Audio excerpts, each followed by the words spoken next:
kegiatannya di sini? Ya, ini kunjungan melihat kondisi kawasan transmigrasi yang dalam daftar kami termasuk yang berkembang ya, semua ke mandiri. Nah, untuk menjadi mandiri itu kita mau lihat apa-apa yang harus kita lakukan, tadi misalnya pasar, infrastruktur jalan, kemudian juga masalah lahan pertanian, pencetakan sawah, produksi.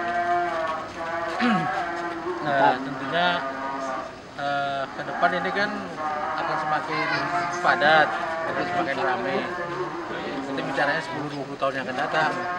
Bukan bicara sekarang ya seperti ini, tapi nanti 10-20 tahun yang akan datang harus kita tata, seperti pasar dan sebagainya. Nah, tadi saya sampaikan ke Pak Bupati, memang harus dikelola oleh orang yang profesional, nggak bisa lagi orang yang setengah-setengah, karena ini investasi pemerintah di sini, lahan, infrastruktur, bangunan dan sebagainya adalah aset pemerintah yang dioptimalkan pemanfaatan, difungsikan lah. Nah, supaya ini bisa berfungsi maksimal terhadap kawasan-kawasan baik di kabupaten sebelah maupun di SPSP yang lain sebagai pusat kawasan, ya tentunya nanti pengembangannya beda dengan desa-desa sekitarnya. Jadi itu namanya kawasan perkotaan baru atau kota terpadu mandiri. Jadi sekolahnya, rumah sakit mungkin nanti, kemudian masjid, kawasan Islamic Centernya, pusat pasarnya beda, kemudian nanti tentunya ada bank, ya, pusat ekonomi dan sebagainya harus kita siapkan kapilnya. Makanya pengawasan pengendalian bangunannya itu yang penting untuk ini, karena ini kan asetnya aset negara yang kita nanti serahkan ke Pemda untuk dikelola dengan baik. Banyak pengalaman kami yang kawasan seperti ini nggak dikelola dengan baik jadi kumuh. Lihat aja lah di pinggir-pinggir jalan yang di Sumatera itu. Ya, memang dari awal makanya tadi damijanya, daerah milik jalannya harus spesial, karena nanti apalagi ada dermaga itu udah statusnya bukan jalan kabupaten lagi, udah jalan nasional nanti. Karena menghubungkan ke provinsi yang lain pakai dermaga. Itu harus diantisipasi, udah diantisipasi semua. Saya lihat tata ruangnya tadi, nanti coba kita lihat kembali. Ini harus direvisi, karena kan 2008 tuh. Penataan perencanaannya 2008. Udah 10 tahun, hampir 10 tahun, harus direvisi. Tata ruang detail itu 5 tahun juga harus direvisi, karena perkembangannya cepat. Jumlah penduduk bertambah, ya kan, pemampatan lahan semakin besar, pengendaliannya harus cermat. Kita tadi supaya infrastrukturnya efisien nanti. Terutama infrastruktur listrik, air, dan sebagainya. Termasuk nanti ya kalau padat bisa macet juga buat waktu nanti, dan jadi kota baru gitu. Jadi harus tata kelolanya secara garis besar itu.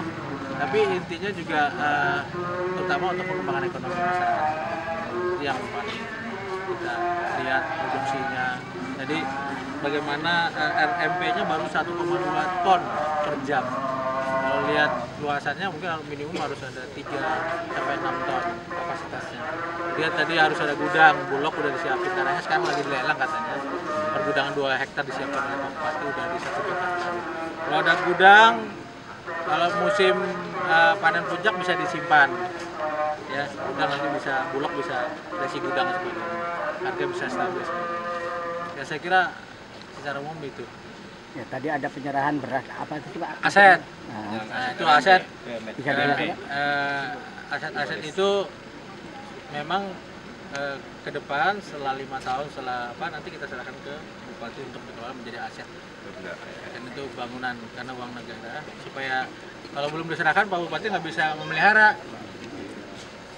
Karena bukan haknya. Kalau udah diserahkan nanti asetnya, orangnya, manajemennya semua nanti di bawah Bupati melalui SKPD-nya nanti. Apakah ditunjuk BPD atau ditunjuk orang yang profesional. Kayak pasar nih harus benar-benar dikelola dengan baik, sayang asetnya kalau nggak dikelola dengan baik, tata kelola dengan baik. Supaya jadi pasar modern lah, walaupun apa ya. Di daerah transmigrasi. Iya, jadi percontohan Pak. Seperti daerah kota. Ini 48 KTM yang ada di Indonesia. Mas Suji ini termasuk 20 KTM yang harus kita selesaikan 2019 ini. Ya, makanya kita tahun ini ada pasar 1,2 apa ya, pelan-pelan lah tahun depan kita ini jalan. Sekarang hari ini lagi dibahas di Jakarta, mudah-mudahan DAK-nya tadi udah masuk ya. Supaya doakan aja supaya anggarannya, tergantung datanya sebenarnya Ketua Beda itu. Ya. Itu data dukung persyaratannya yang dimintakan oleh Bappenas dan PU yang akan alokasi untuk dak transmigrasi.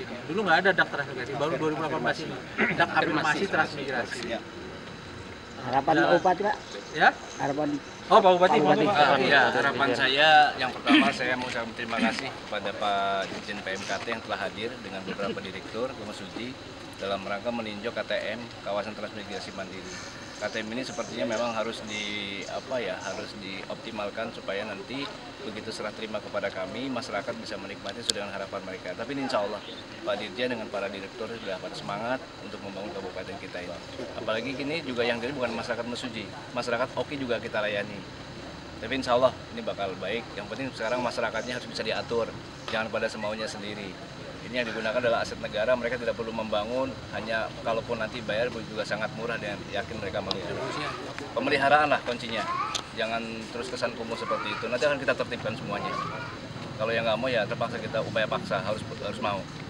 Kalau nggak begitu nanti namanya pasar kan semrawut, kita lihat semrawut, Pak Dirjen aja mungkin agak geleng-geleng, tapi nggak apa-apa karena sedang dibangun. Nanti selesai dibangun baru kita masuk ke dalam diatur.